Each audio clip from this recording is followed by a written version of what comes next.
Hey everyone, Kristen Norris here, and it's time for this week's Top Tip Tuesday. And I actually have a sense some of this will go into this week's Sunday sermon. So, for those of you who watch one or the other, thank you. For those of you who watch both, thank you. And yeah, there won't be too much doubling up. I'm going to show you really quick. I'm on a walk with Charlie, my friend's youngest son. He has chicken pox, so he has a few marks on his face.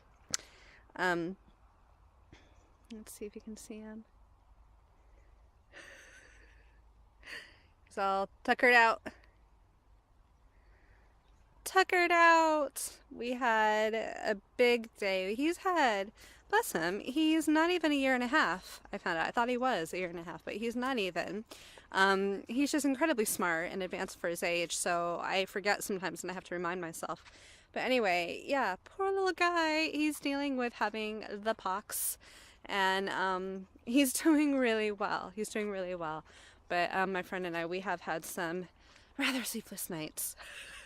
And I'm so grateful that I'm here during all of this because I'm able to help her, right? Can you imagine dealing with that? I mean, she has a 7-year-old too, so it'd be a lot for one person.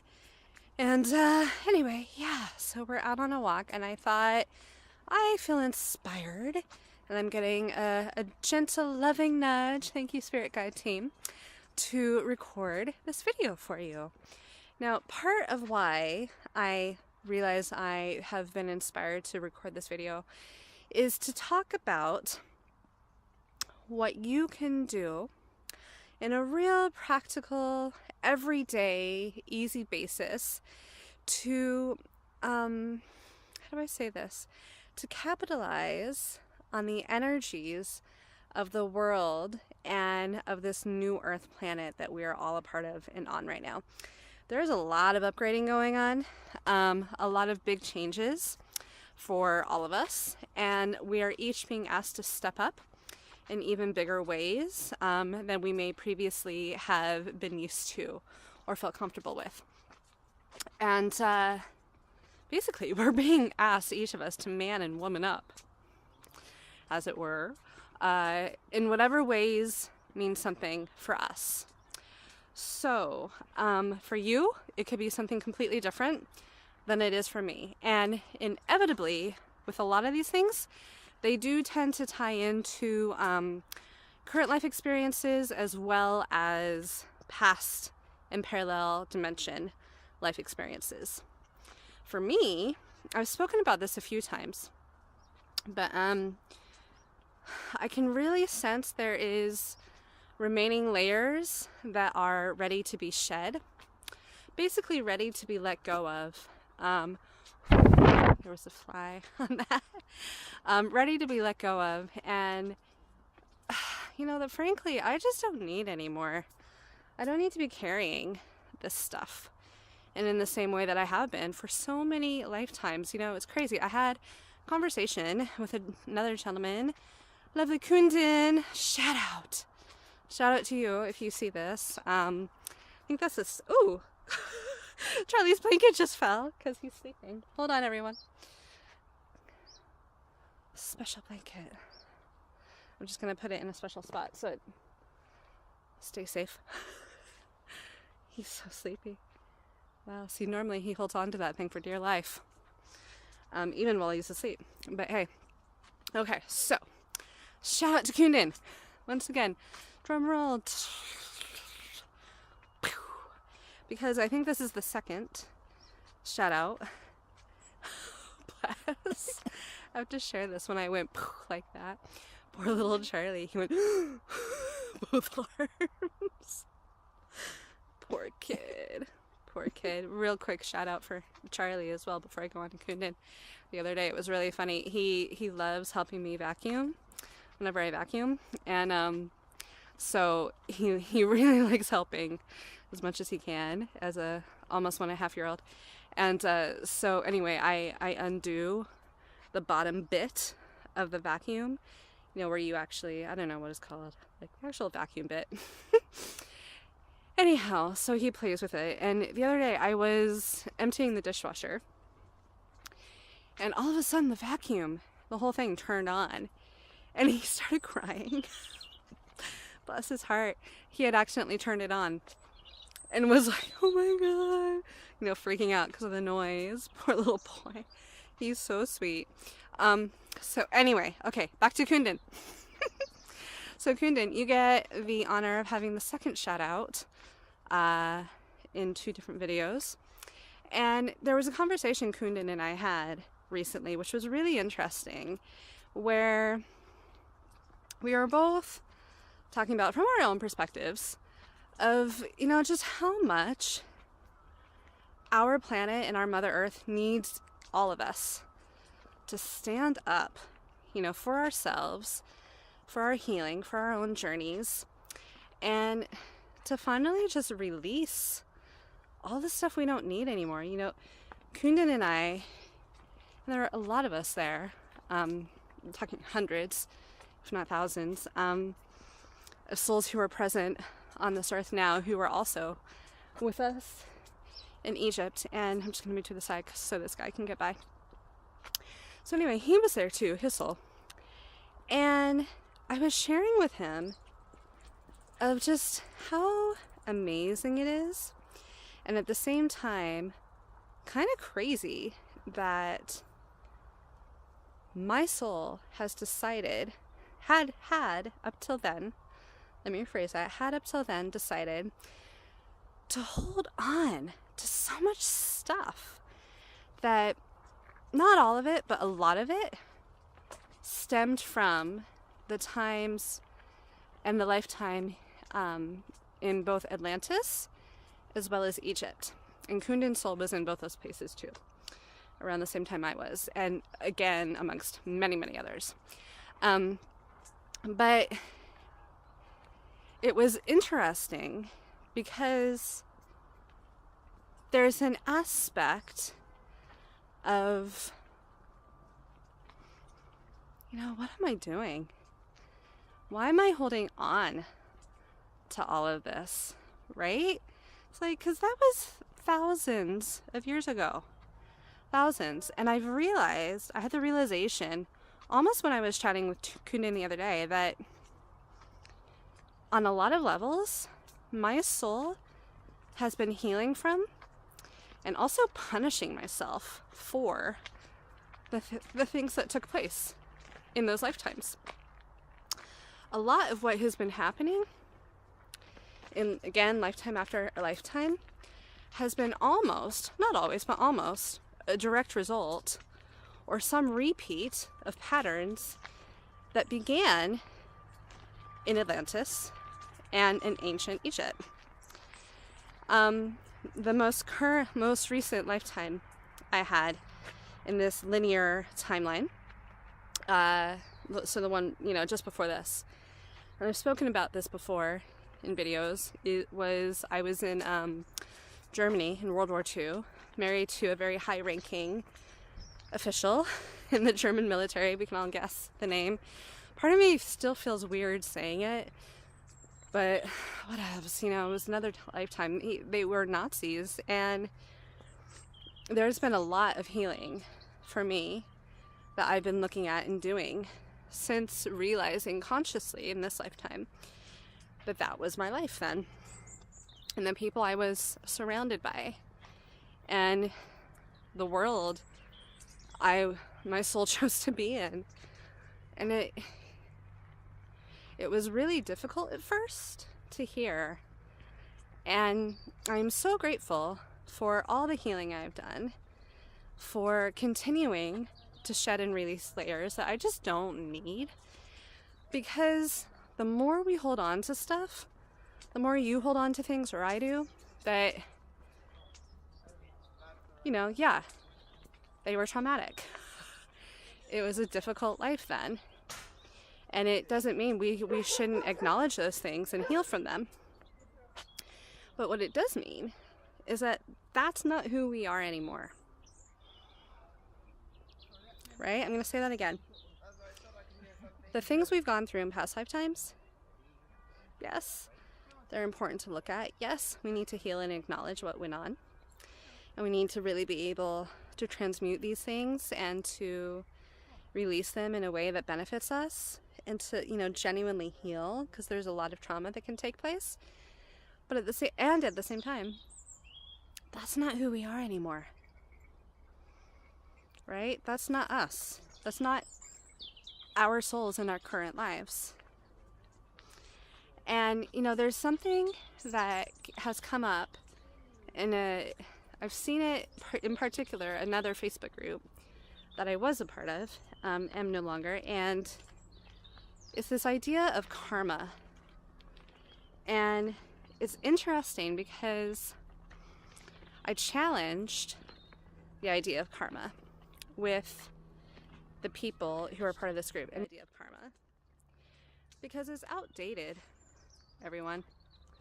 We actually, each of us, are being asked to, as part of this new earth and the new energies that are going on and all the shifting Mother Earth is doing, and that we, simply by virtue of living here and being a part of this world, we are being taken with her.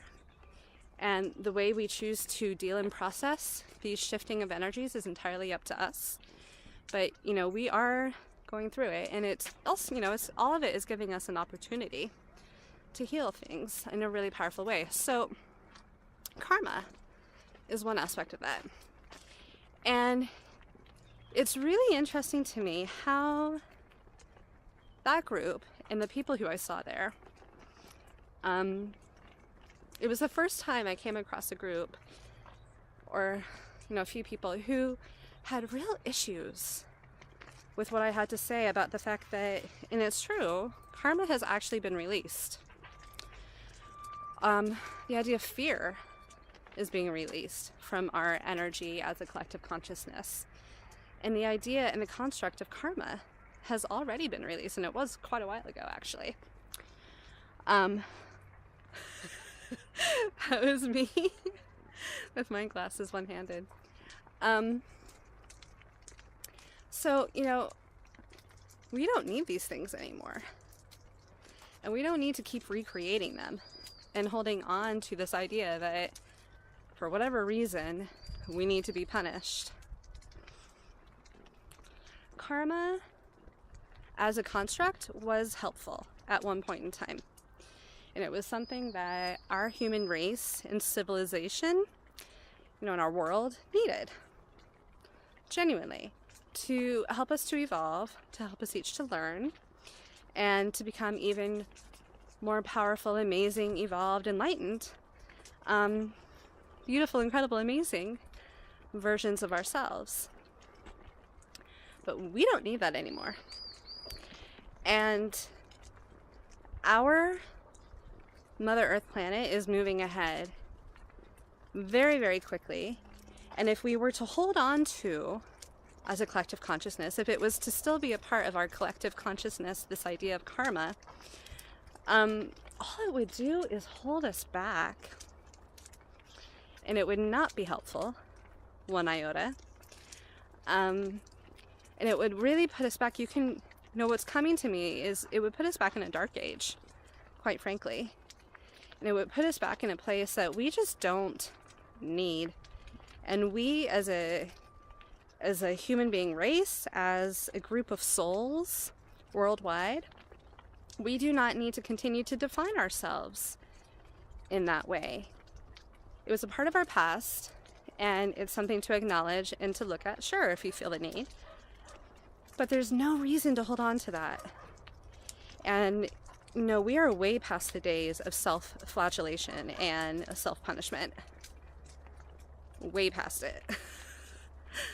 Yeah, I'm talking thousands of years ago, past it. And in real terms. And we just don't need to be doing that to ourselves anymore. So, and it's okay to learn without punishment. It's okay to learn without self-hatred. It's okay to learn without self-blame. It's okay to learn and still love ourselves. Right? I just gotta show you this real quick. See those horses? come around the corner, I'll get them better.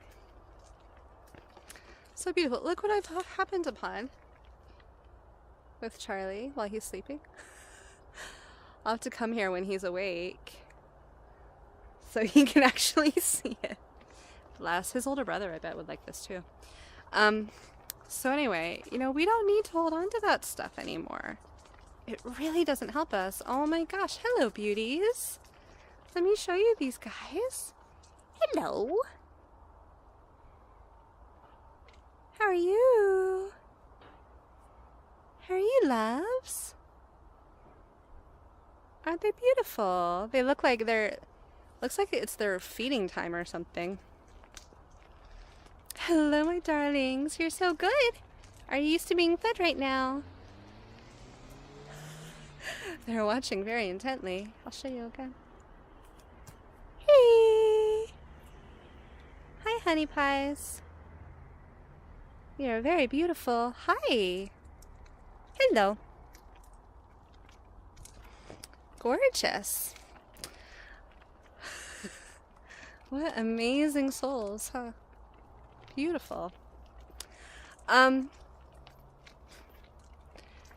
So yeah, talk about releasing the self-punishment, self-blame, self-shame, self-judgment, self-flagellation. We don't need that stuff. Look at the beauty that's in the world. We turn a corner and there are these gorgeous horses. This universe is a gorgeous opportunity for each of us to learn. This world, this earth, is an amazing platform on which we can continue to learn and grow and become.